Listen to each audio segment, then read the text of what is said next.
And so I think we're gonna have kind of a brief moment to introduce everyone in a minute, but I just wanted to welcome everybody to LSE and welcome to our event entitled Digital in Africa, the Role of New Technologies in the Continent's Development. My name is Ikenna Achalanu, and I am the Africa Engagement Program Manager at the LSE Firoz Lalji Centre for Africa. And the Africa Engagement Program at LSE was launched in 2020 to establish relationships with public and private institutions on the African continent and with organizations doing meaningful work on African issues that connect to our broader mission. A key aspect of this work has been strengthening connections between LSE and our African alumni and African alumni networks, which is one reason I'm extremely excited for today's event.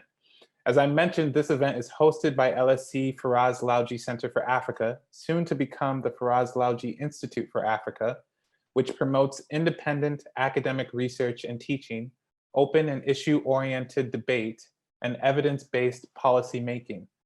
Our work connects social science disciplines and works in partnership with Africa to bring African voices to global debates. We're so lucky to co-host this event with the LSE South African Alumni Association.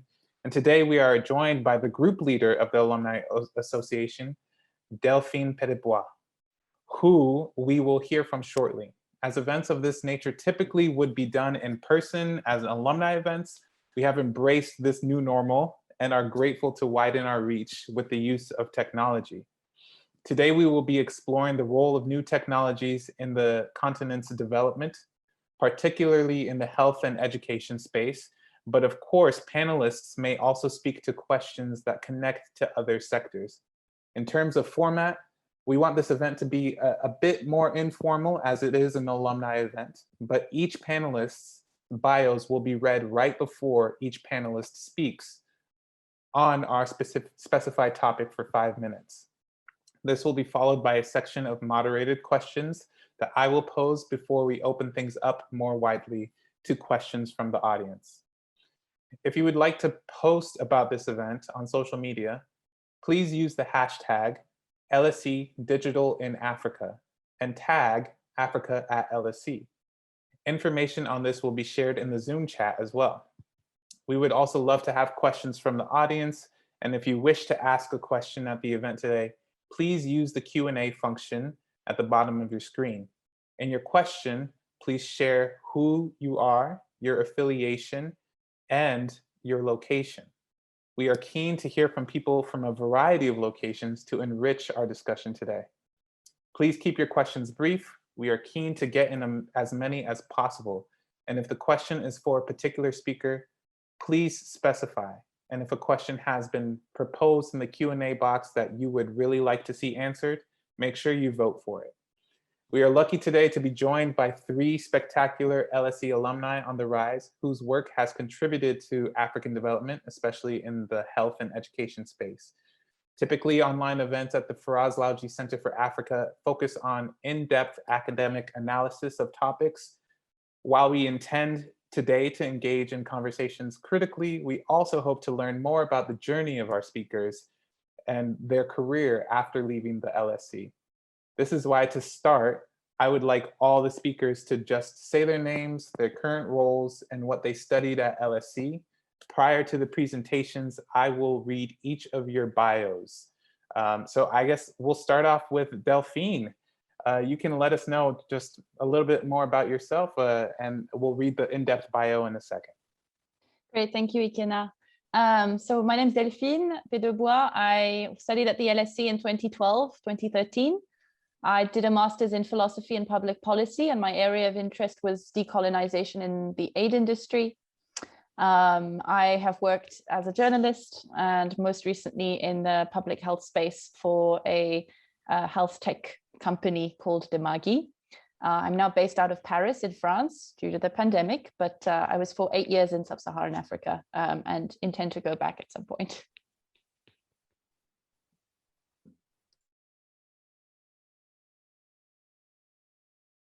You're on mute, Ikenna.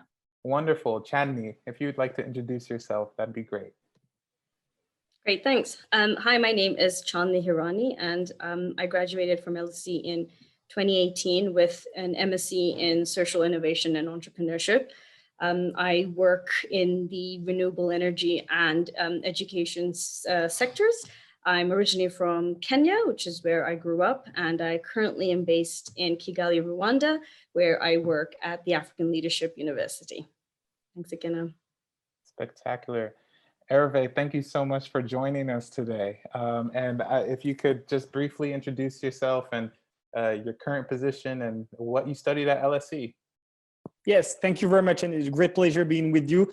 My name is Hervé Berville. I'm French, but I was born in Rwanda, Kigali. I studied a political economy of development, of late development in 2012, 2013. After that, I work as an economist for the French Development Agency, and then in Mozambique, Maputo, one of the best city in Africa, in my opinion, but we can discuss that after. And then after, I moved to Nairobi, where I work for as a program manager for Stand4C, the Stand4 Institute for Innovation in Developing Economies.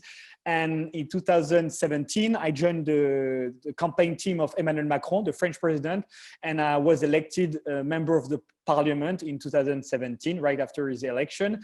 And I'm a member of the Foreign Affairs Committee, and I'm mostly working on the development reform, foreign aid, and I wrote a report for the president on how we can modernize our foreign aid, our relationship with Africa, with the aim of moving to pivot from aid to real partnership, and to be able to include much more civil society, diaspora, and all the stimulating civil society in our countries. And we just adopted a bill that I was sponsoring. I was, as we say in French, rapporteur on foreign aid, a programmatic and budget bill that was voted 500 for and 0 against. So, and I'm really glad to be here with you and to see all those brilliant and wonderful alumni from LSE. Thanks. Wonderful. Thank you so much. So each speaker, as we said, will have 5 minutes to really just touch on the topic from their experience and give a 5-minute contribution. And the first speaker that we have, and please excuse me, my French is non-existent, is Mr. Hervé Berville. And he is a member of the French National Assembly since 2017. In 2018, he authored a report for President Macron on the modernization of French foreign aid policy. He was then designated rapporteur for the new French development bill voted at the Parliament in February 2020. Prior to that, Hervé worked as an economist at the French AFD in Mozambique and as a program manager for the Stanford Institute for Innovation and Developing Economies in Kenya, as he mentioned. And thank you for joining us today, and over to you. Thank you very much. It's a great pleasure. And you almost, you can say that you're fluent in French when you know how to say my name, Hervé Berville, and you were almost perfect on this. Thanks very much. So thanks for inviting me. Thank you very much, Delphine, and all the team organize this, all the team from of course, from the, sorry, I forgot the name, all the LSE ecosystem. I'm really pleased to be here with you, and I was supposed to go to LSE, by the way, last year, but then the COVID came. So I'm glad that this discussion is coming when we're about to reopen a little bit things in France, and I hope that you're all safe where you are. And I have a special thought for people, of course, in places where it's much more complicated than where we are in France. So I hope you're all safe. So just to let you know, I'm not an expert on digital technologies, and I'm pretty sure that Delphine, Shanika will correct me if I'm doing mistake. I'm member of the Foreign Affairs Committee, Parliament, so I have a broader view, and I hope I won't be too broad on this. So what a really important thing for us is that, of course, digital tools and new technologies are, of course, crucial for development today, for the global economy, for African economy, for French economy, and in all aspects of our life is getting really not if fully digitalized, at least it's really part of the value chain, and you can't live if you don't have this strong push and this strong investment on digitalization and digital tools. And the issue of digitalization, of course, in African countries, or at least with the variety of the situation that we have, is something that we need to tackle. And that's why in the summit that we will hold next week in France, the French and African countries summit, we'll discuss also this issue of digitalization, new technology, and how we can ramp up the investment on this. The COVID, of course, has shown us that it's really important to invest in technologies today, and they play the decisive role in addressing the issue of this pandemic. We saw big data, artificial intelligence, or simply the use of mobile application that we all have right now to make sure that we have our doses of vaccine, or to make sure that we also can hold the information that we need. But as you see, especially in places where the inequality are really high, and I'm talking from my rural area, my rural constituency, we saw also the digital technology exacerbating inequalities by creating what we call the digital divide. And that's really something that we should be aware of and tackle right now, because it will exacerbate also the social tension. And just one example, with the COVID, we saw that schools were closed in many African countries, or at least in some parts in Africa, but children whose family had enough revenue were able to access online courses, were able also to finance maybe a digital object or digital tools, and the poorest were the one who were left behind another time. And you see that when you don't have like a 10, 40 weeks of classes, you lag behind, and this divide is even increasing. So of course, I'm enthusiastic about the digital technologies and their ability to solve problems. But my issue, and one of my concerns, is really to make sure that we have an equal access to these new technologies. So that's why, for me, we have three main pillars. The first one is use and make sure that digital technology have an impact on growth inclusiveness. So in my sense, digital technologies, and in our sense, I'm not inventing something right now, digital technologies have been able to succeed where governments, sometimes multilateral or international donors, have failed, providing sometimes many good services to million people, and especially in the last mile. And I really insist on this issue of the last kilometer, the last mile. And this is why new technology can be and is a really strong and powerful tool to make sure that everybody in the society is included, has access to technology, has access to loans, also has access to information on where to or when to get vaccinated. Of course, I won't go on the issue on the spectacular rise, the famous rise of M-Pesa in Kenya, but this is the example where new technology, digital services, can be a powerful tool to make sure that we include people, especially in the economy, and especially women and young girls and in the economy, because the issue for African economies, as it is for European economy, is to make sure that this 50% of the population is part of the economic system and is having its fair share also of the return on this economy. So the second aspect of the new technologies for me, and that's something that we're trying to work much harder with the World Bank, the EU, is to make sure that this leapfrogging, sorry for my English, the leapfrogging dynamic is used also to build human capital.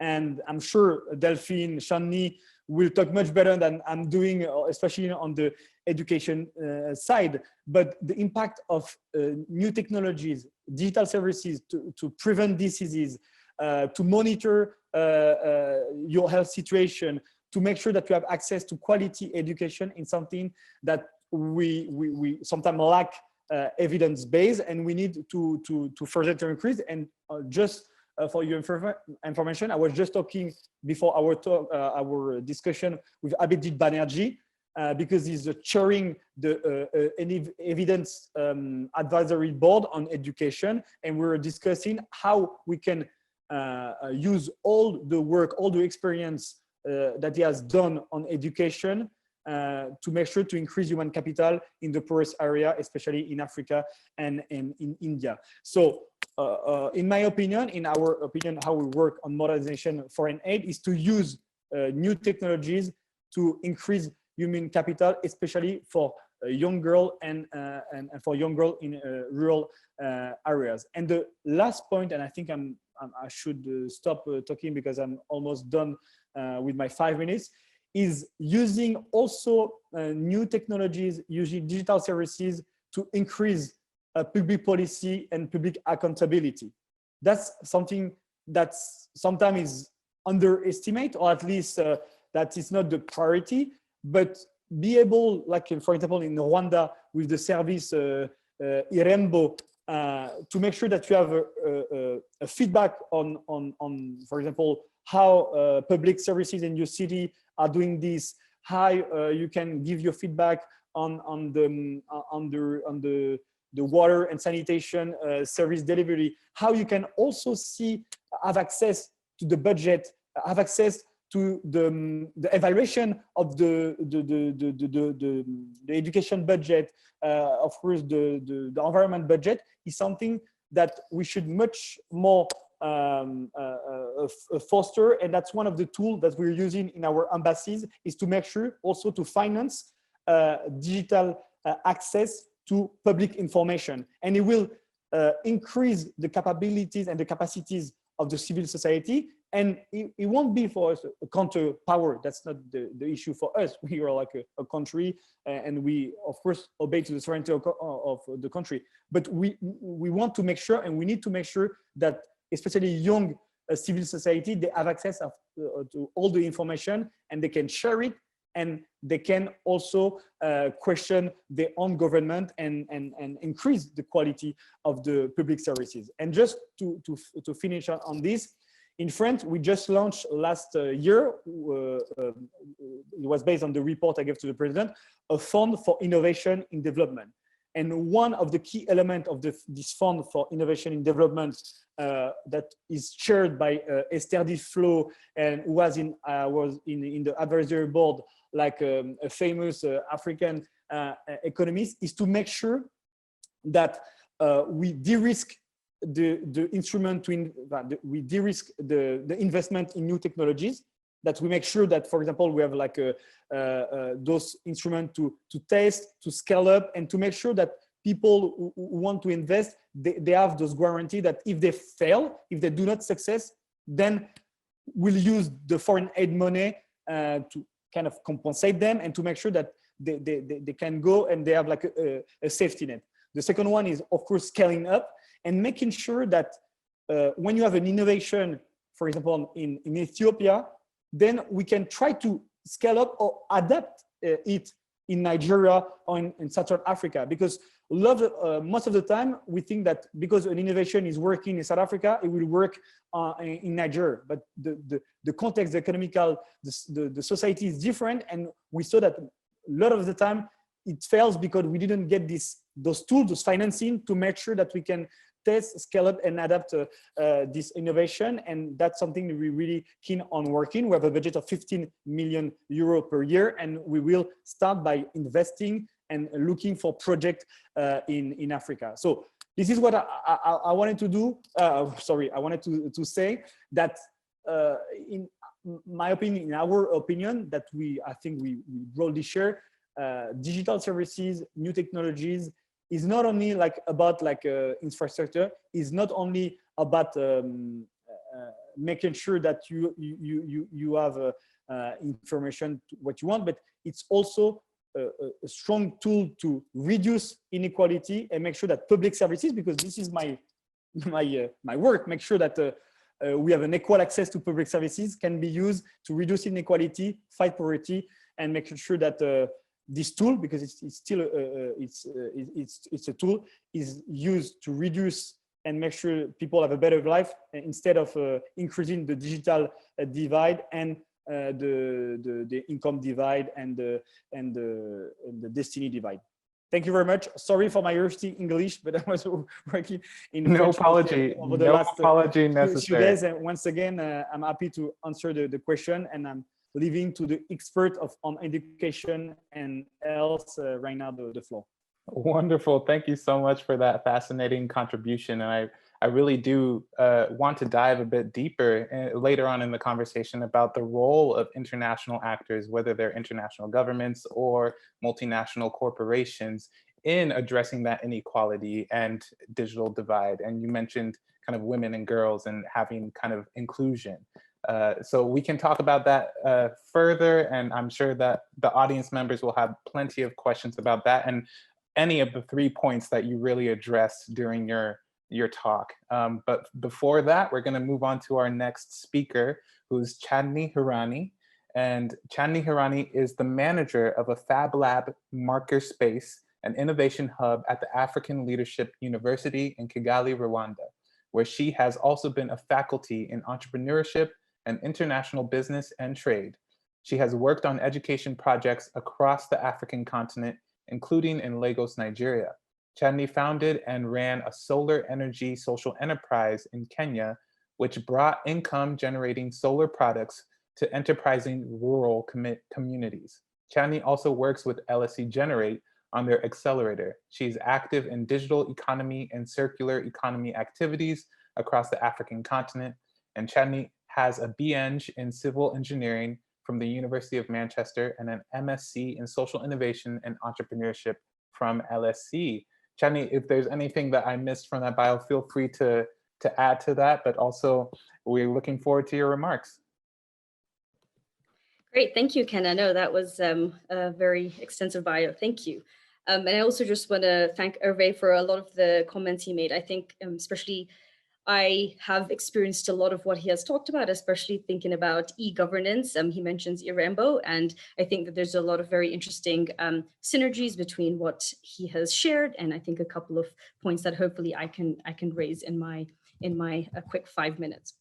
So what I really want to spend a couple of minutes here talking about is this idea of education and the future workforce of Africa. When we think about the direction that the continent is going in, currently, Africa has the youngest population in the world, and it's estimated to have between a quarter to half of the world's population by 2050.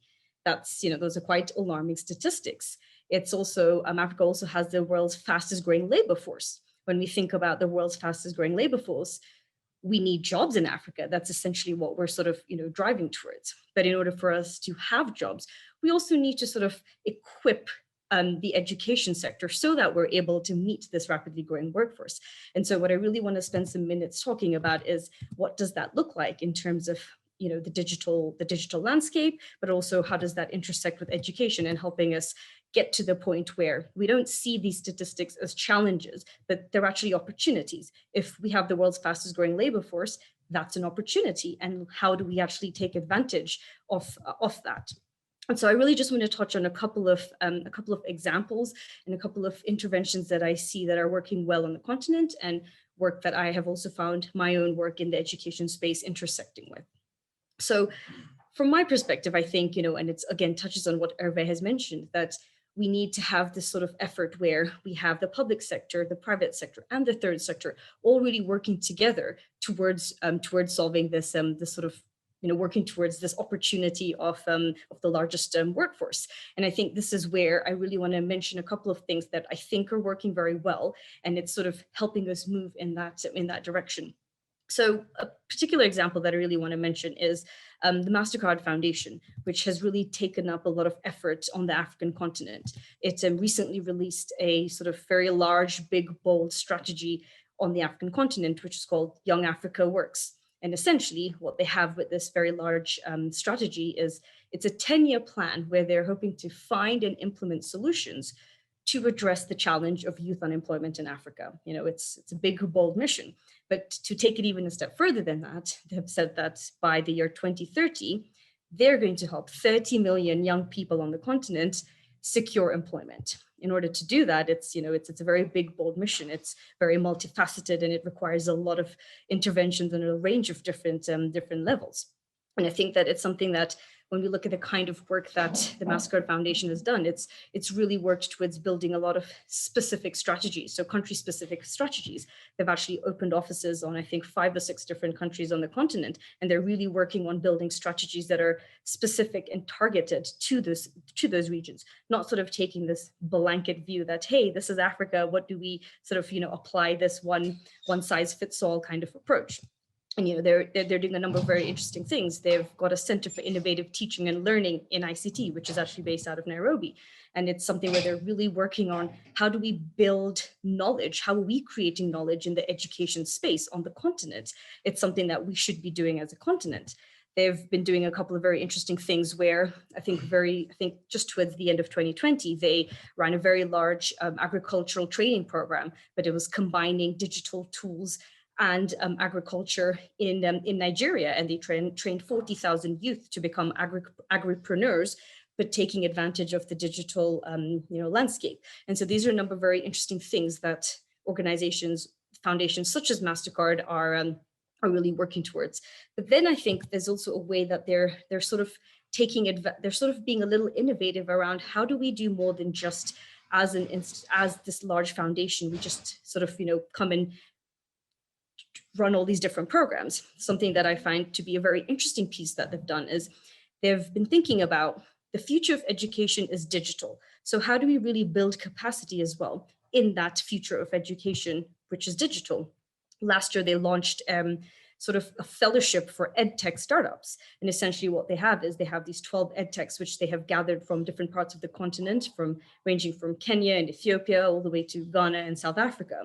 And essentially they're saying, hey, it's not just about us coming in and running programs as MasterCard Foundation, but it's actually about building the capacity for others that can also do that. And so by being able to sort of support edtechs to scale and grow their operations, I think for me, what's very important is almost this multiplier effect, where that is what we need to do to be able to find ourselves in a position where we are equipping the future workforce of Africa. And we're not doing that by saying we, as sort of our own silos, do everything, but actually how do we really build this ecosystem and create this multiplier effect. I think these are the kinds of things that are really interesting to see, that are really taking shape on the continent. Something that I also think is, quite interesting to show that, hey, education is really taking shape on the continent, especially in the digital space. Is there's an edtech that's based, incubator that's based in South Africa, which is Africa's only edtech focused incubator. I think that in itself is also showing that we are ready to support and promote edtech, because that's the future of the continent. We're moving in a digital space, and we need our education to be moving in that direction as well. But I think, when we think about how this is it's all good and well in terms of the opportunities, in terms of digital access. I want to sort of go back to a point Hervé mentioned around what does the digital divide look like? Because, whilst we are really driving a lot of digital programs and a lot of edtech initiatives, we are still finding ourselves in a position where access to digital tools and access to internet is not consistent across the entire continent. And so we have this issue of digital access and inequality. Thinking about the COVID-19 pandemic, schools are shut down, as Hervé mentioned, and we find ourselves now seeing that, yes, folks who are lucky enough to come from backgrounds where their families can support them to have internet access are able to access internet. We're able, what we're seeing is that in my particular experience, I work at a university in Rwanda, and something that I've seen is that there's also sort of a divide, not just in terms of students individually within a university that are unable to access internet, but even divisions in terms of institutions. So I work for a university that was able to sort of mobilize funds to actually provide stipends for internet to our students.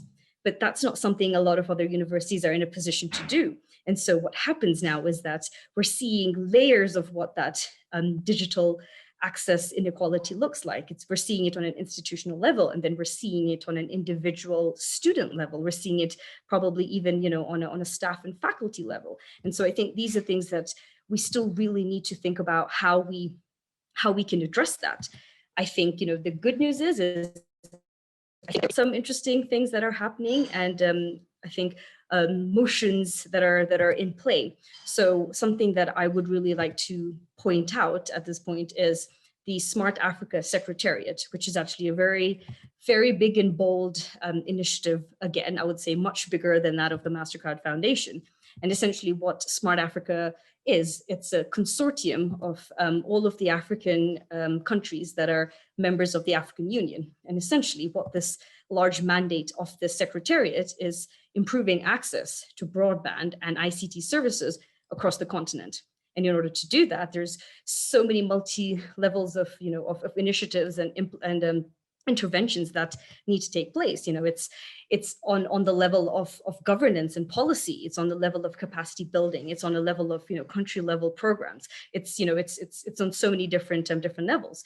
What I think is particularly important about something like this is that it's sort of this agenda where it's saying, hey, as an African continent, how are we collectively improving our access to the digital landscape together, and not sort of leaving different parts of the continent behind. It's it's a very big, bold mission, you could say. They have so many projects ranging from things like smart cities and blockchain projects to things that are more around actually building the infrastructure. How do we actually build better fiber optics across our continent? How do we increase and reduce the cost of communication between our countries? And so I think these are the kinds of efforts that are going to help us get to a point where, yes, we can reduce that digital divide, because we can't just have a lot of, I would say, digital sort of exciting digital projects taking shape, but we're not working on the infrastructure piece. I think, for us to have an entire continent sort of be able to move forward,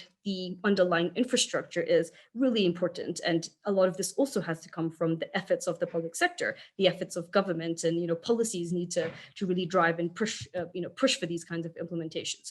And so this is something that I think is quite key. Whilst we have a lot of exciting private sector and private sector and third sector efforts taking place, the fact that we've got a lot of exciting public sector efforts taking place means that all of this really is able to come together and help us get to what I think is a way to actually be in a position where by 2050, instead of just saying, oh, we have half of the world's population, we're actually able to say we have half of the world's population, and we have the best minds, and we are now this brilliant knowledge economy, which we have been able to sort of really spur by the fact that we built this entire foundation and infrastructure from the digital space. So yeah, those are the key things I really wanted to share, Ikenna, and hopefully I can delve deeper into other points as we get through into a Q&A. Thank you so much. And there was so much to your remarks and so many things that we can revisit. But the thing that I'm grateful for is that you were able to provide some actual examples of things that you felt were working on the continent.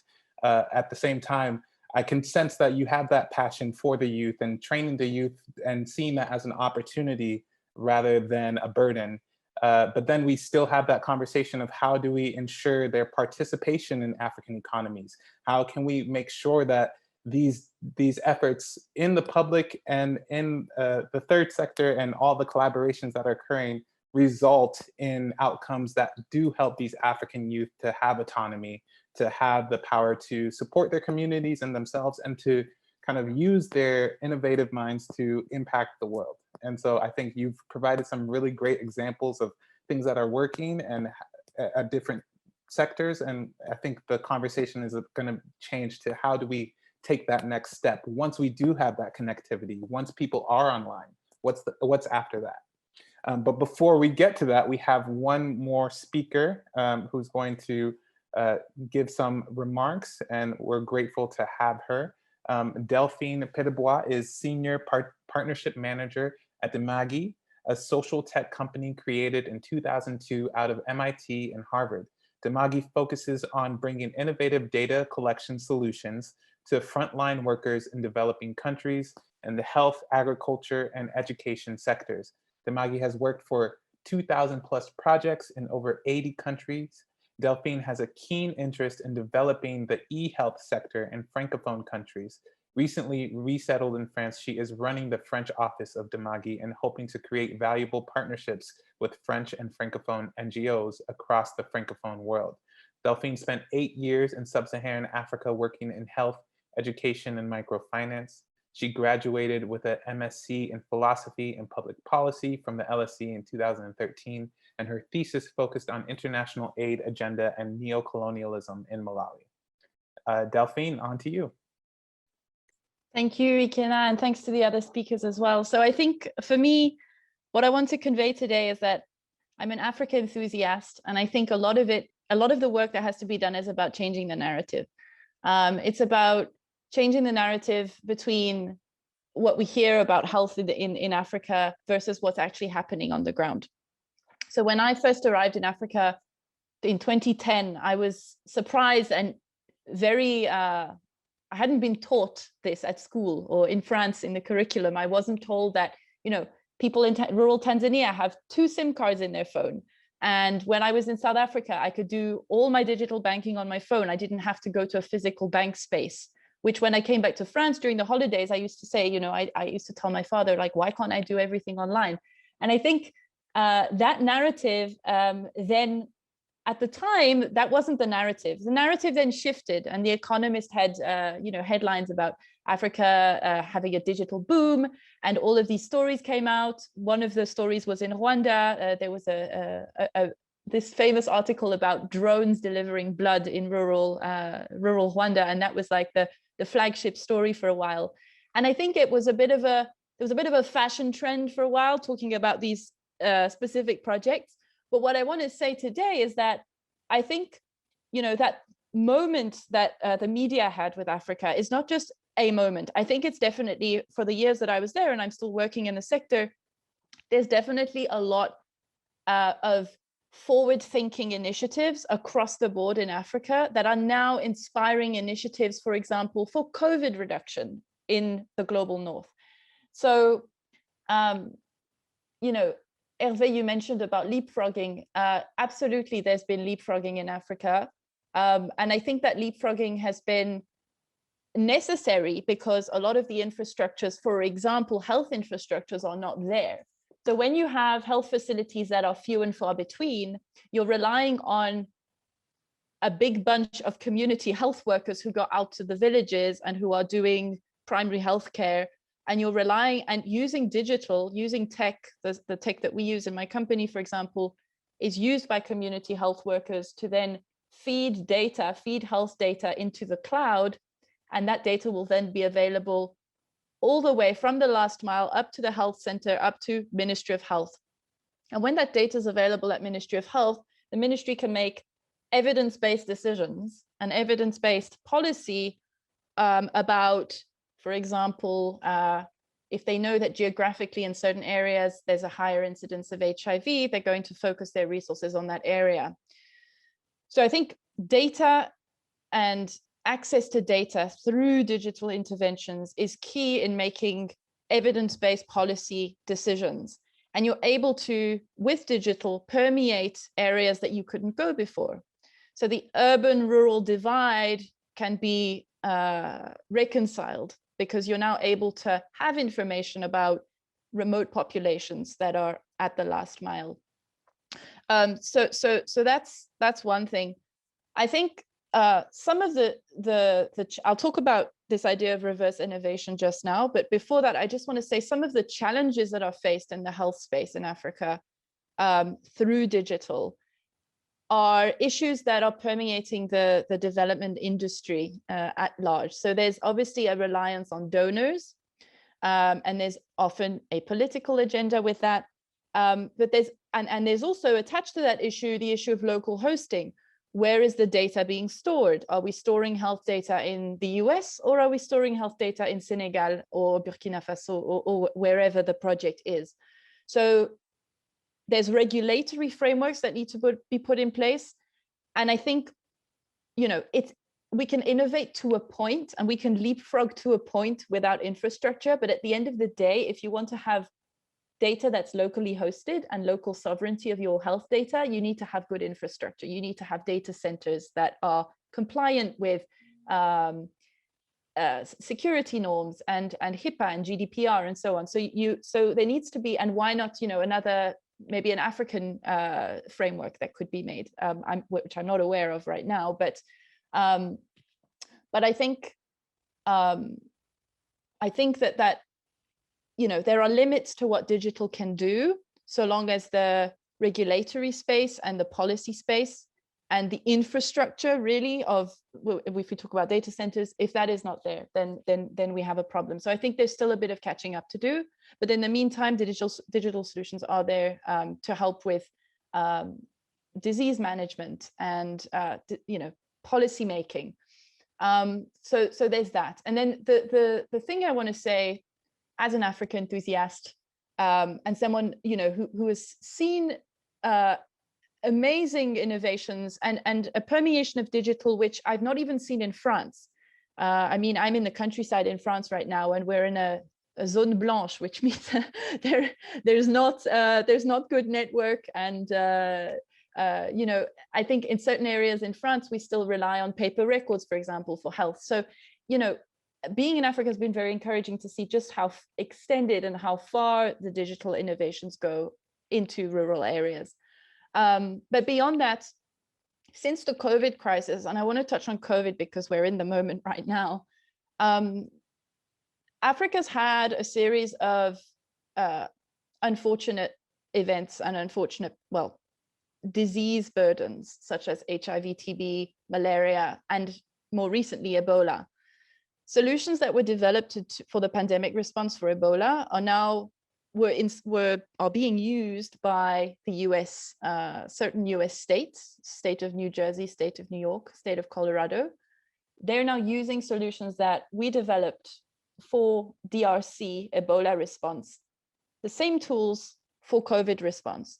So there's this interesting, notion of reverse innovation that I think it's important to tell that story, because it's important to show how Africa can be a beacon of innovation, not only for Africa, but also for the rest of the world. Because when you deal with adverse environments where there is low infrastructure, and when there is a crisis, it's at an epic scale, there's a resiliency and there's a real sense of emergency that you can then, if you have an emergency in the global north, you can respond to it better using solutions that were tried and tested in the most adverse of situations.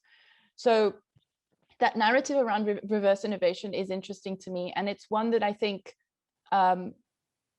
will help shape a world where North and South are equal partners in innovation, and they can feed off each other, and we can learn, we can be equal actors in global change and improving healthcare, and we can learn off each other. And I think that's really where I think the development sector and the public health or global health sector should be moving. That's the direction we should be moving in. So that's there's a real value that's placed on the experiences that are happening in Africa. And so I wanted to just make a comment about scaling up. I think Hervé made a very good point about scale up. Currently in Africa, especially in the health space, there's a lot of pilotitis, meaning we do a lot of pilots.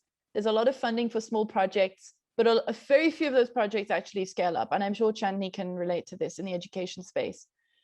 So I think there needs to be concerted effort to make sure that we identify the right solutions. We can incubate as much as we want, but we need to find the solutions that work, and we need to make them relevant. And in order to make them relevant, we also, touching on another point that was made, need to realize, Africa is not a country, it's a continent with varied landscapes. And the solutions that work in Malawi don't necessarily work in Côte d'Ivoire. And so there has to be a specificity. And for that, there has to be human capital, human skills that are developed on the ground. We need local actors, we need local intelligence to be used within the context. So within my own organization, I'm always pushing for having local experts on the ground. There's a lot of diaspora going back people who have the skills to do this work and who have the local context, the language, the local knowledge, to be able to carry out that work in a sustainable way, away from the sort of top-down developed country to developing country kind of setup. So that's one point I wanted to make. And then, yes, just about equality. I do think that, I mean, I've seen some incredible examples of how digital can help people on the ground improve their health outcomes just through very simple interventions, sending SMSs to people who are not necessarily taking their antiretroviral treatment properly, that sort of thing. Having mothers being able to use a chatbot so that they can use a chatbot to ask simple questions about their baby's health. And that's so there's a lot of innovations. There's a lot of talk of AI and sort of fancy innovations, or drones in Rwanda. But at the end of the day, I think the most simple interventions are often the most efficient. And just a simple thing like digitizing health records and making sure that paper records are now online, so that that data can be used across the continuum all the way up to the ministry and informed decision making. Those are the solutions that they don't get talked about in the media because they're not sexy innovations, but they're very impactful and they're very important. And you know, there are countries in Europe that still don't have a fully digitized record system. So I think I'm going to stop there, and I'm happy to welcome any questions. But yeah, it was great, and also thank you for organizing this, Ikenna. Really appreciate it.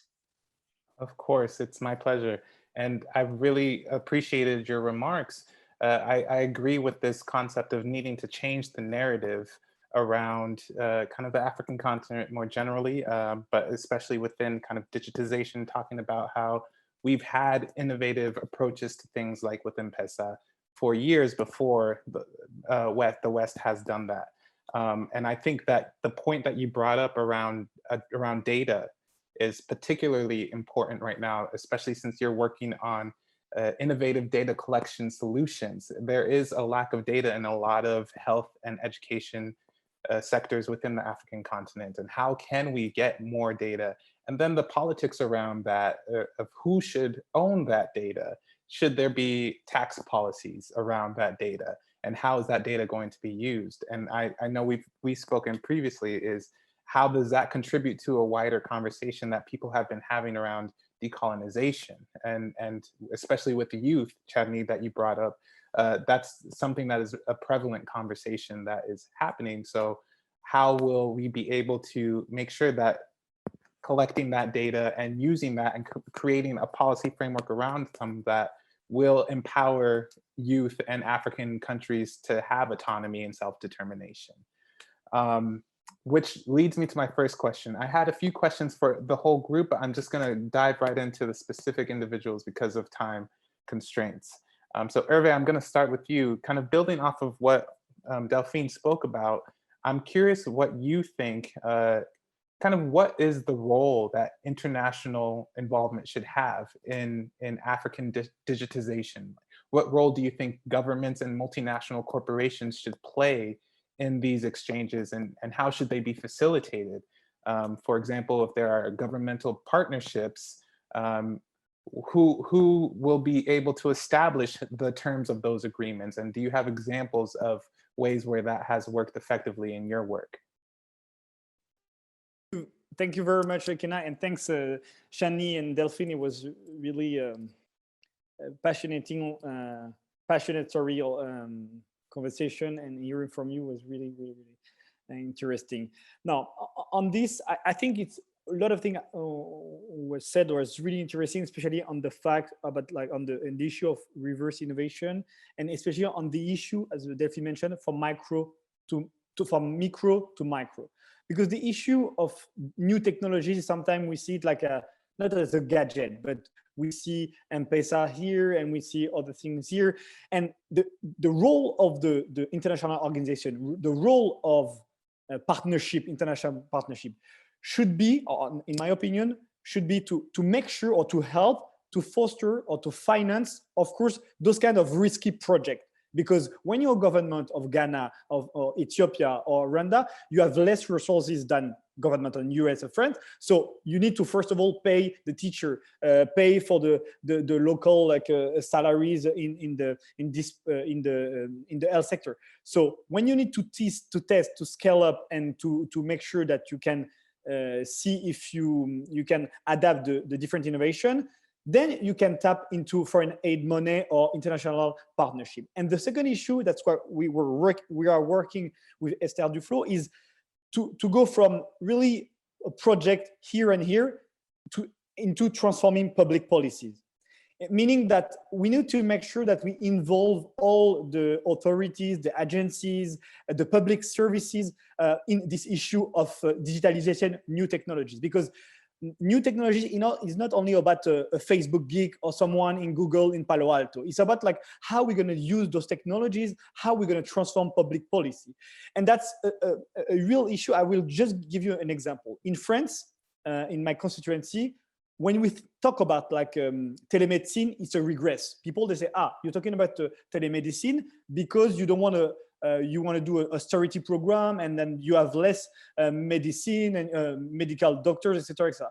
When you discuss with the Minister of Health of Mali, he said, when I talk about telemedicine in my rural areas, they're really happy because they say, at least we'll have the possibility, the opportunity of having access to public health. So you see two digital things, two technologies, telemedicine with the different gadgets, is totally different because in our country, telemedicine was not really a part of transforming also the way that we implement public health, and it was not seen at the right time.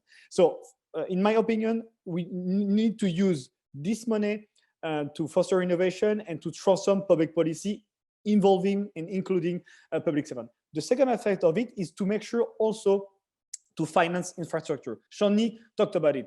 Why a lot of African countries are turning to China and other countries? It's because in Western countries, at least in France, it's not really well seen right now to finance port, infrastructure, highway, etc. It's bad, it's dirty.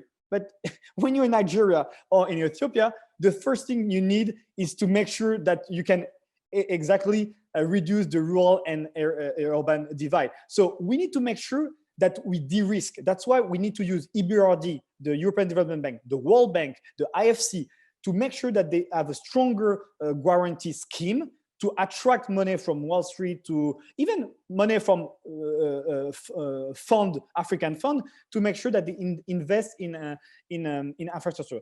And also the role of international cooperation and regional organizations such as African Union and the partnership is to make sure that we do not see kind of a privatization of those infrastructure, because Facebook and other big company, and they're right, I understand what they're doing is they're trying to push for this investment, but we need to make sure that it remains with different laws and different setup to make sure that it's still kind of a public service, and that we won't experience kind of a privatization of those technologies. And let me just finish on this. I was too long, and I will give the floor to Shandi and Delphine. On also, and that's something that we really keen to tackle, is the ethics of new technology. And you really discussed it, Delphine and Shandi. And that's not for me, that's not the role of international organization. The ethics of where you collect your data, how you tax it, who can access and control the use of the data, he has to be country specific. And the discussion on, for example, in France, we had a debate in the national parliament for 2 days to allow the government to have an app to be able to have information on COVID. The US and the UK and a lot of African countries, they were mocking us. They say, okay, but what is the issue? But in France, as we are really jealous about our private policy, we're scared that the government will use this app to track our health and to to sell it to the pharmaceutical companies. So you see that there is huge differences between countries and in this ethics of a digital service, and that shouldn't be the role of international organizations such as, for example, the WTO or the World Bank, pushing for like a US-based model or a French-based model. And this is something I really lobby for, that African Union, the African Health Organization, the African Digital Organization, they build their own framework, their own rules, and they make sure that then after it's country specific. So the role should be de-risk infrastructure, invest in transforming public policy from micro to micro project involving public sectors, and the role shouldn't be to push for a kind of a model, a Chinese one, a US one, or a European one, but make sure that they have the capacity, the liberty to build their own ethics of digitalization. You see, that's really helpful. Politicians, they took way too long. Sorry, really sorry. But no worries at all. I think it was a great contribution, and I think it's wonderful that you brought up kind of international actors that will support the risk that it takes to do some of these innovations. And Chandni, you brought this up with the MasterCard Foundation and some of the work they're doing. But I wanted to kind of revisit that to the conversation we were having about, does it lead to active participation within African economies? And as Hervé was saying, it definitely has to be country specific. But if you could speak a little bit more broadly of what uniquely positions African youth to be able to engage with social innovation in their home countries, in their regional contexts. Yeah, and that's actually a very interesting question, because when I think about, we have to speak to them in language that they understand, because we can't convince the youth to get involved in things that don't sound, as Delphine put it earlier, they don't sound sexy. And so how do we get the youth, involved in this? And I think what we have to do is, potentially, to get the youth involved, we might have to look at it from a perspective that maybe isn't coming at it from a public sector angle. A lot of youth, they're very disengaged with their governments, they're very disengaged with what the public sector is doing. A lot of youth, I think a very big buzzword these days globally, not just on the African continent, is, I want to be a young entrepreneur. I want to be a social entrepreneur. This is a lot of really exciting things that young people want to do. And I think if we're thinking about engaging them, then we have to find a way to engage them on the terms they are interested in. And maybe that means we have to engage them on those terms of entrepreneurship and, help engaging them in social entrepreneurship programs. I think something which a couple of countries on the continent have started doing well, they've actually picked up on this, is there's a couple of countries that have actually recently released a Startup Act, which is a government policy. I know that Rwanda just last year has released has brought a Startup Act into fruition. I know Tunisia has a Startup Act. It was the very first country on the continent to have one. Mali is another country that's in the process of developing a Startup Act. And I think these are the kinds of initiatives where the government has to sort of listen to what the young people want. The young people want to be startup founders. And yes, to Delphine's point earlier, is that, yeah, we don't want to be in a space where we just have thousands and thousands of really small startups and really small projects with really limited funding. But we also have to meet them halfway. We need to meet them on their terms. And I think something like having the Startup Acts is a good way where, as the public sector, I come from the private sector, the public sector is listening to what the young people want. And I can definitely see that it's really galvanizing a lot of interest in social enterprises, and galvanizing a lot of that, yeah, I can, start my own business, and this thinking around, how do I become somebody who creates jobs, not just somebody that's, a job seeker, but a job creator? And I think that mentality is very important to think about. How are we going to solve this future challenge or opportunity of that largest workforce? It's, yes, how do we embody that mindset of being job creators? And I think that's kind of an avenue I see that is, it's still new. And so, maybe in 5 years' time, we can sort of do an evaluation to see, actually, is it really working? But I think it's, at least it's a start, especially because historically there's always been this sort of public sector on one side, youth on another side, never really sort of, engaging or hearing each other. So yeah, I think that's something which I would like to really think is a progressive approach. Yeah. Yeah, that's a very helpful point that you've made, especially the point that you're making about meeting the youth on their terms and what they feel will be driving the innovation. And as we have seen for many years, there has been a lot of social movements happening, whether it's End SARS or Fees Must Fall or things of that nature. And Delphine, from being from South Africa, you have some context in that, and you've also done some research in that area with regard to decolonization.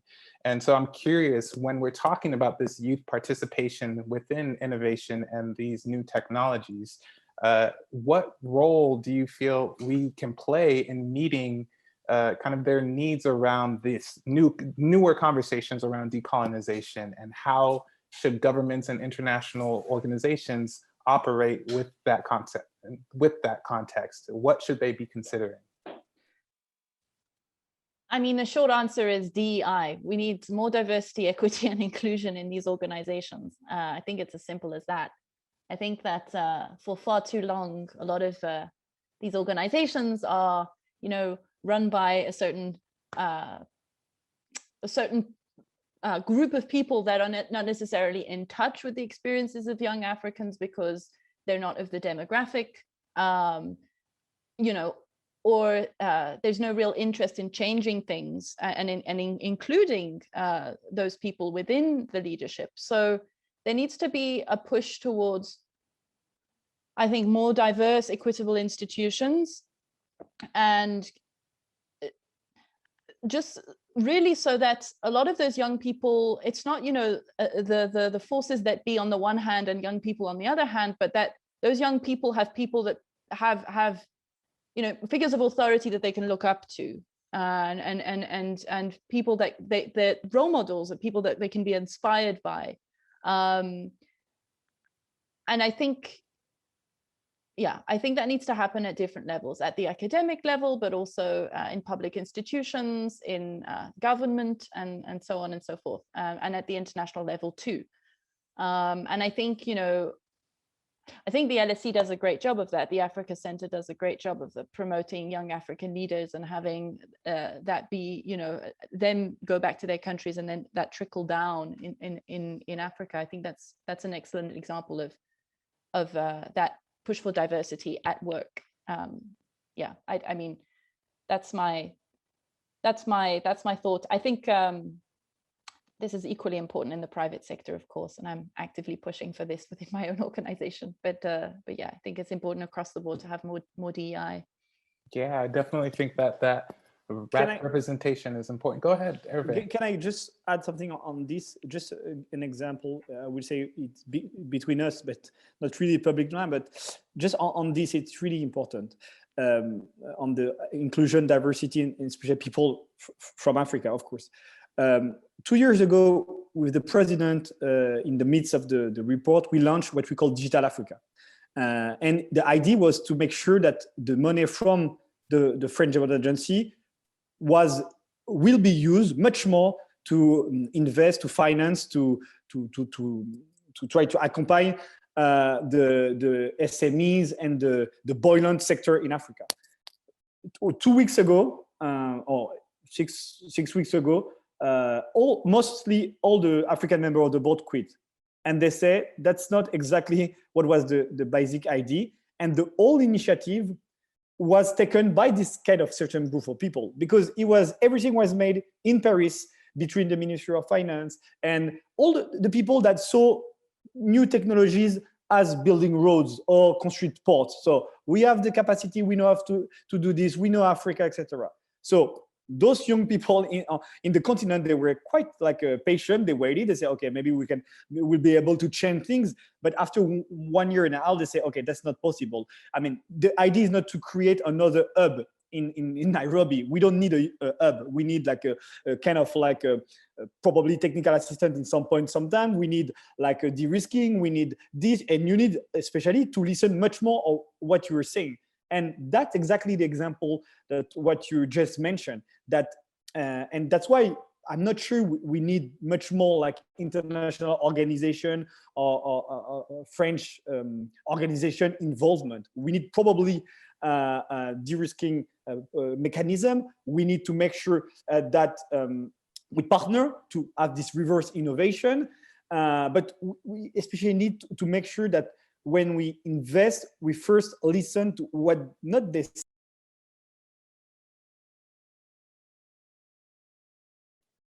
Okay, apologies there.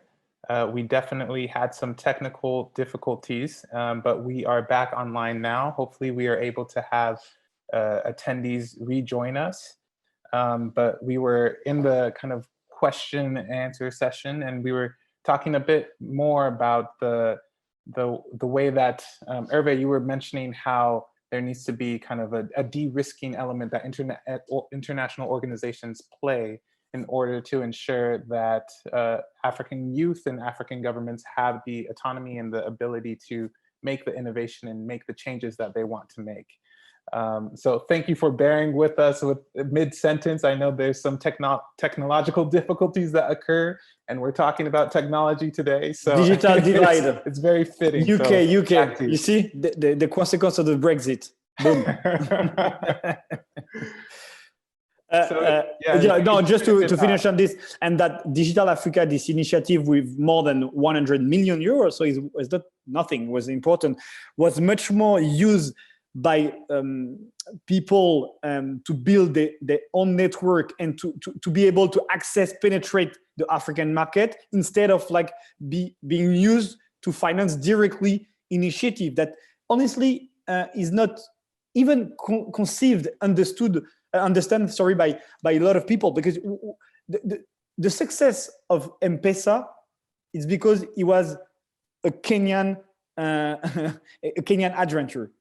That's one of the main lessons when you see it. The success of a lot of those things in Africa is because it was made, probably supported by Vodafone, of course, with financing, etc. But it was made and totally responsive to the Kenyan and situation. So that was just an example of the we say it a naufrage. I don't know how you say it in English, but I like the word in French, of this Digital Africa initiative, more than 100 million, and now we have to start again, and the president will announce, I think in the next few weeks or months, a new setup, a new way of doing this, and I fully support it. That's great. Thank you so much. And now we're entering into the section about questions from our audience. And apologies to our audience, when we were kicked off for technical difficulties, some of the questions were lost. So if you could please retype the questions that you had in there, and we'll go on from that.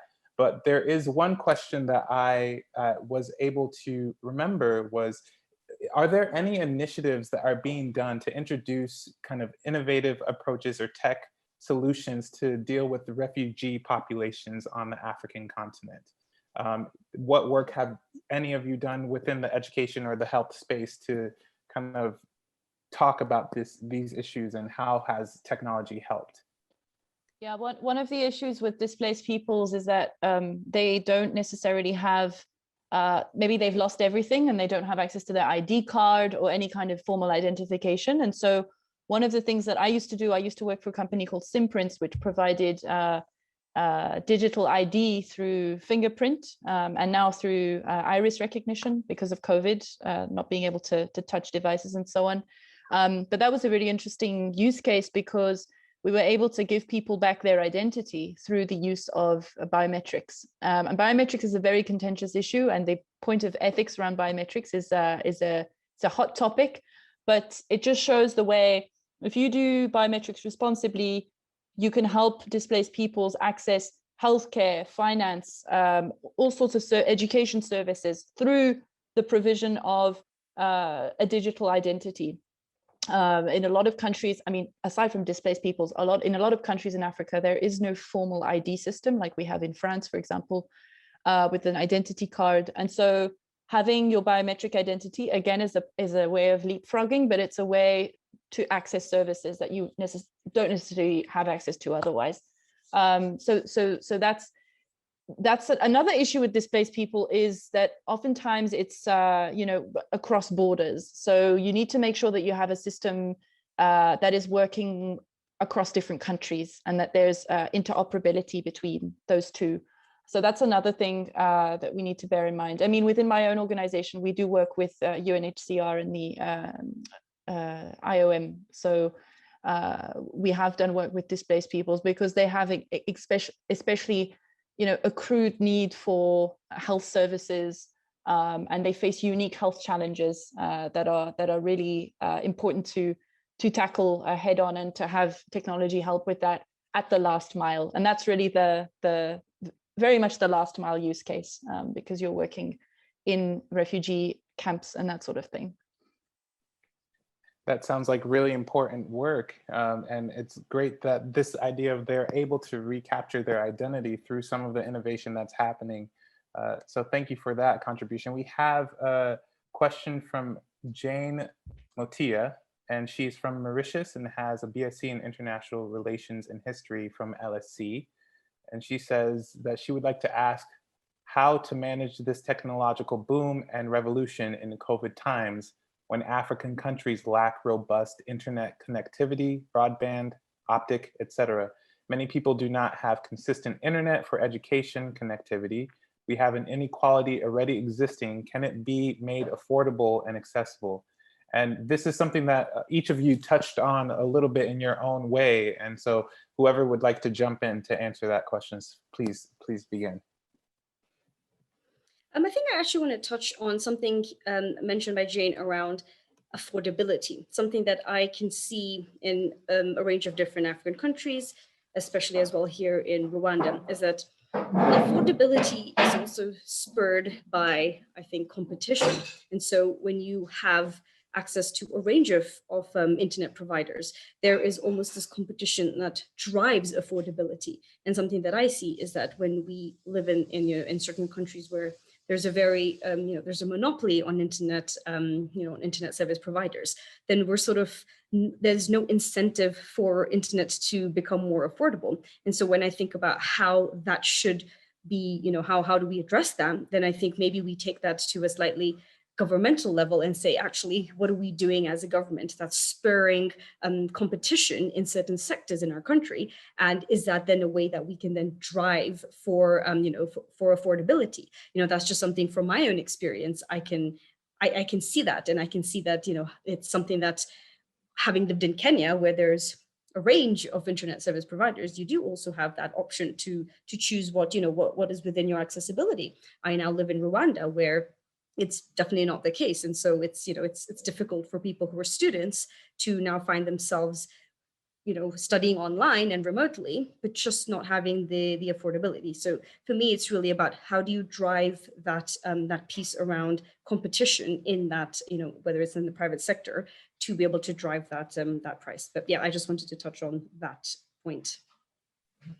There's also a lot of companies doing internet accessibility for very low, like 2G areas. And I've been in touch with a few companies that do offer that. So that help with areas that are very low connection. And oftentimes these organizations are non-profit. So they're not necessarily in it for the money. So that's one solution. But I think at large, it needs to be solved at a governmental level. That's just like a stopgap measure that happens in the sort of more NGO private sector. Yeah, and Hervé, I know that. Can you hear us? Yeah, I can hear you. On this, it's a question of political will. Just to give you the example, in France, we had, as she said, Delphine, and sorry to you, we'll be able to discuss in private after about the zone blanche, which she has no access to the internet, but it still happened in France. In the last 3 years, we more than triple the access of, we reduced by 3 times the zone blanche in France. Why? Because we did a deal with the different private operators. We say, okay, we're not gonna ask you to pay to renew your license, but instead of going to Paris to put 5G, 10Gs, etc., you're gonna first to go to rural areas, to go to places where you're not making a lot of money, and then we'll see in 3 years' time. So it's about like a political will. And I think African Union and African countries, they should have the political power to sit down with these huge like private companies building the infrastructure, and to say, okay, this is our priority. It's like building a power plant, like building a water and sewerage, and then let's have a deal, like the deal of the century for the next 5 years.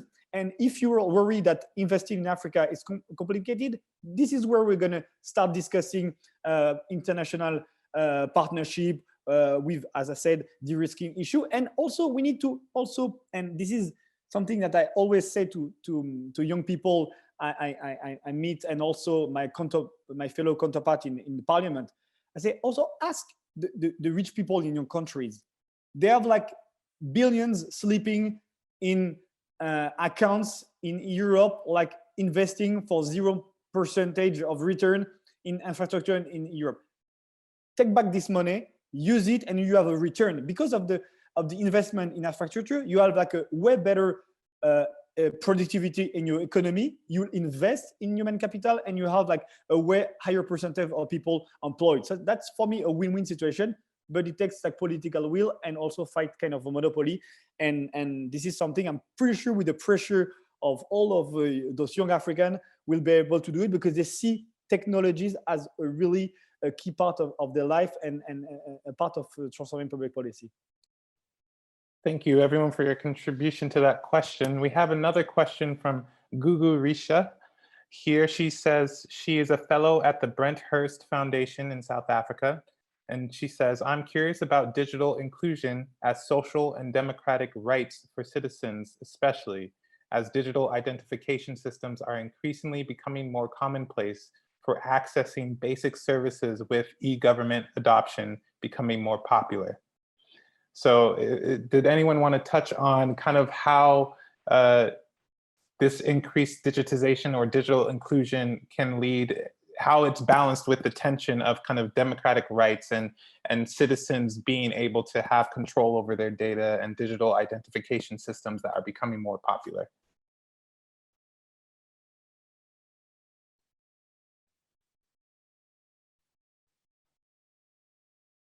I think Delphine, this also kind of relates to the data solutions that you've worked on and that you've talked about a little bit. And how individuals kind of want to be included within this digital space, but then there's also things to consider with regard to how that data is used. Yeah, definitely. I mean, to Gugu's question, there's definitely a regulatory framework that needs to happen. And I think that, chiming in with what Hervé was saying, I think that has to be decided at the national level. So if you're working in South Africa and you're working on, you know, people are giving away their data or need to give away their fingerprint for access to the healthcare system, and that needs to be, they need to make sure that they have ownership over that, and that their country is going to protect their rights to that. And I think, you know, by and large, that's what I've seen being done. And, you know, I think that governments, the question of the ethics around it and the sovereignty is more and more a question that's being asked, and that is being, you know, required by funders as well. So if there's a funding component, that's also there's a pressure from the funder to do that. So, but again, I think it needs to be part of a human rights framework and a citizens' rights framework that needs to come from the government itself. I think that's super essential and not negotiable. Thank you so much. I'm going to give this next question to Chadni. This is from Uba Okonkwo. I live in Abuja, Nigeria, although I am presently in London. I wish to, thank you, Uba, commend Ikenna and Delphine for organizing this interesting event. My question, how can African micro, small, and medium enterprises leverage access to solar power to optimize their operations in countries where grid power is inadequate and unreliable?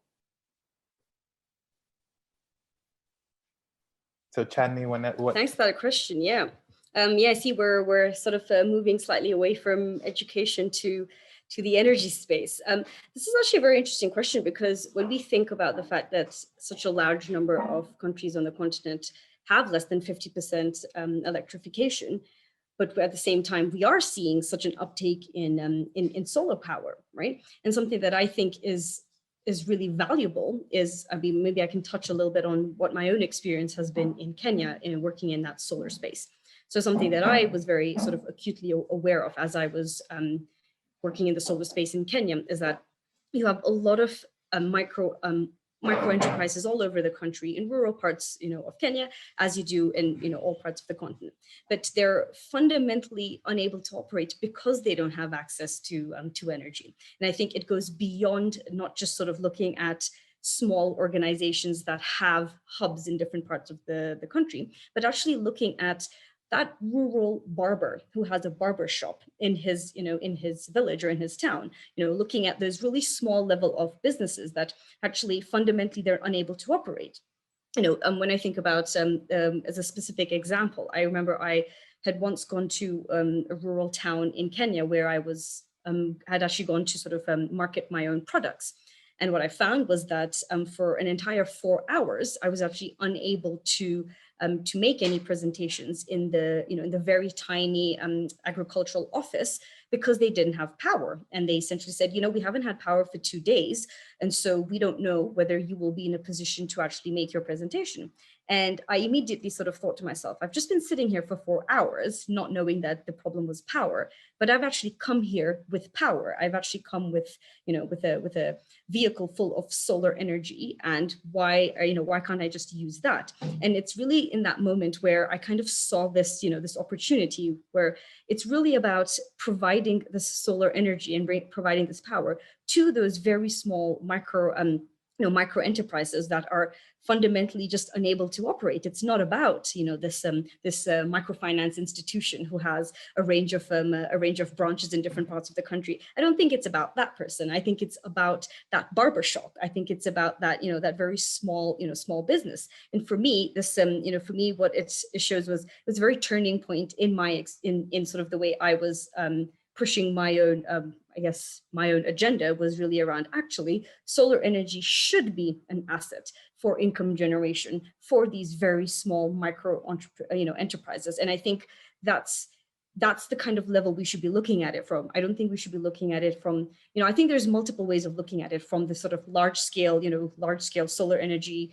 How does that, provide energy to an entire country, but also on that very small micro level around that small person who owns that barbershop needs to earn his salary every day. And so how do we use the power of solar to, to meet that guy on his level, rather than trying to say, we're going to reinforce the national grid, and then eventually, hopefully they build the solar, the solar access all the way to where you are. I think that's something that we're probably 10 years away from that. And so for me, it's really on that level of really accessing, the folks on that micro level. And, that's where I come at it from, in terms of, again, I'm a little bit removed from the more public sector, implementation, and more on that, what can the private sector also be doing? So that's something that I think is quite important to look at it from that level. Yeah. Thank you so much. That was really insightful. And this entire conversation has just had so many kind of interesting comments that I know that I personally will be thinking about for days on end. And I hope that it has made an impact on some of our audience members as well. Apologies to audience members who lost their question due to the technical difficulties. We're glad that a portion of you were able to rejoin us today. And I think, again, just a reminder of what this event is about is really we're kind of bringing together some LSE alumni who've made some astonishing impact on the continent and are kind of on the rise to continue to do so. And so to close us out, first, I want to thank you all for your participation. And then if there's any last comment that you would like to say, please do. And then one last question. You all have such diverse perspectives and career paths that have taken you to the point you are today. What is one thing that you have learned, that you learned while you were at LSE that still influences your career today? And what advice would you have for any LSE alum or any young leader who wants to make it in this space? So maybe we can start with you, Chetney. Oh, you shouldn't have. I wanted to hear what Delphine and Hervé said, then maybe I could say what they said. I think for me, something that I think at the time of being at LSE, I don't think that I learned it in the moment, but it's something where I've now really come to learn in sort of, retrospectively, is actually the value of being an alum from LSE and actually what that network looks like. When you are at LSE, you are in sort of, I think, the heat of it, and you just sort of say, oh yes, I'm a student at LSE. But I think that, since I've left LSE, what I've really found is that a lot of very interesting opportunities and projects that I have found myself involved in have actually come through a network of LSE alums. And I think there's this point around, this sort of, I think, as people have been to LSE, they kind of just feel this almost, I'm not sure whether it's a kinship to, other LSE alums. I did my undergraduate degree at the University of Manchester, and unfortunately, I'm not sure I experienced that same level of, of what LSE has sort of provided. Somebody once told me a couple of years ago when I was working with them on a project, and they sort of asked me to join them on this project, sort of just, out of just a simple conversation we had. And I asked her, why have you asked me to work on this very large project? Don't you need to, really vet the people you invite? And she said that, well, LSE has already done a big part of the sifting process. So, I trust you, because of that. And whilst I think that's, that's very beneficial for us that are LSE alums, I'm also very acutely aware of what does that look like in terms of then, not bringing opportunities to folks that are not from LSE. So I think the only comment I'd say then is to those who are from LSEs, lean into it. It's just the fact that you did go to LSE. Apparently it seems to open doors. So yeah, that's what I would think. Thanks, Chetney. And Hervé, if you could, any last comments you have on this topic, and then also one thing you learned at LSE and advice you'd give to young leaders. Yeah, thank you very much. But we started with you, Shanli, because we older than you. You just like left LSE, so you still remember what he brought you. So that's why. No, the first one is like, just let's not forget that in less than 1/4 of the population in Africa has access to internet. So when you talk about digitalization and new technology, the first issue is internet penetration, equal access, so infrastructure. So that's something for me which really important. And then after, making sure that we really listen to what all those young, especially in Europe, by the way, in the UK, in France, also the diaspora, all the people of this double culture, those people who can move easily or not from one continent to another one. I think they should be also part much more on this conversation, because when you talk about the issue of reverse innovation, which is the key to tackle all the global challenges, education, health, climate change, we're gonna do it together. And so this is where we should be much more focused. And I really all the time urge our leader at the EU, the World Bank, but also in Africa to make sure that we listen to those young voice and people working on the ground. What I learned, I love from LSE, the first is like, it's just be able to talk about like the Afghan war with a guy from Afghanistan, talking about like Ethiopia with someone from Ethiopia. It's just like the fact that when you discuss a subject, a topic, you try to be in the position of the one living it or another position. So change your way of seeing the world. So that's why in my office, I'm not in my office, I have a map of the world with a different projection. It's not the projection of the pictures, it's the Mercator. So it's upside down. Africa is as the right size, and you see, because the other map that you see, it's to make sure that the east and the west distance are the right one, but the north and the south, and especially the size of the country, that's not the good one. With this projection, this is the world, but with a different way of seeing and talking about like development in Africa with a guy who lived in a rural area who was able to make it and go to LSE. For me was just like something that I really like enjoy, adores, and it was really fun for my experience in France, which I loved also, but it was much more like centered into French issue.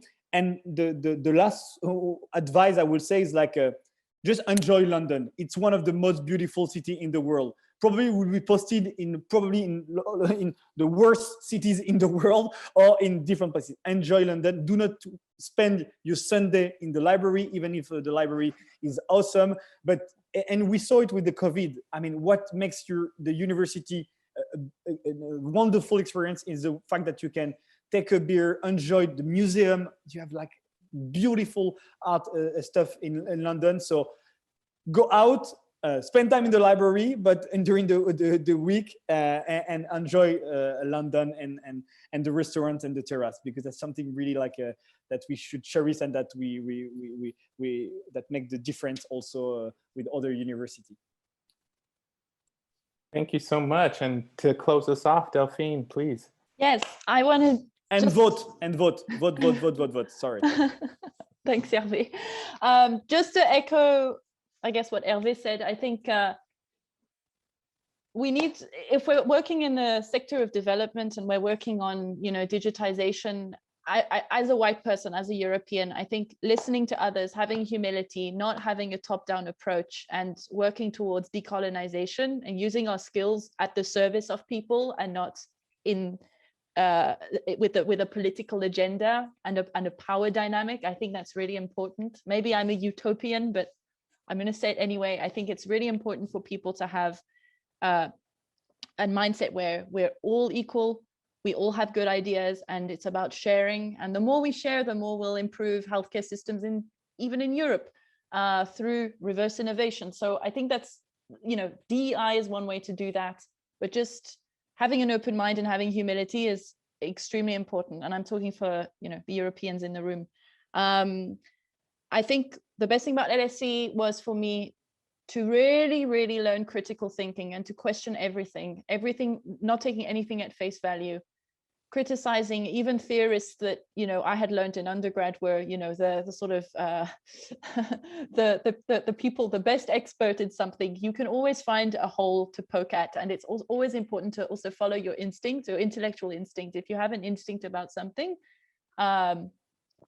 then, follow that and dig it deeper and talk to your classmates about it. And that's the great thing. I think LSE being a social science school, it's amazing being in a space where no matter where you're from, no matter what language you speak, no matter what you're studying, everyone has a keen interest in understanding, and that's the motto of the school, right? Understanding the causes of things. I think everyone has that mindset at LSE, and that's what's so great, and that's what makes people come together. So I will say, use that critical thinking as well afterwards in your career, because it will get you places, and keep questioning the status quo, because there's always something that can be improved. Thank you, everyone, for such amazing contributions to our discussion today. I think we had a great conversation, but also a practical experience of technology and all the difficulties we had with the drop-off, but we came back together and finished the conversation. So I'm very grateful for that. Again, if this is a wonderful group of alumni, if anyone in this call is interested in joining one of the LSE African Alumni Associations, please visit the LSE alumni.lse.ac.uk website and find out more information about that, or check out the Africa Engagement Program on the Firoz Lalji Centre for Africa website. Thank you for joining us today, and we will have more conversations like this to come, so please watch this space. And thank you again for joining us, Chandni, Delphine, and Hervé. Thanks. Thanks, Ikena. Thank you. Yeah. All right. Have a much. wonderful evening. You too. And when you come to Paris, let me know. Oh, I will. Take care. No, honestly, let me know. Bye-bye. Bye.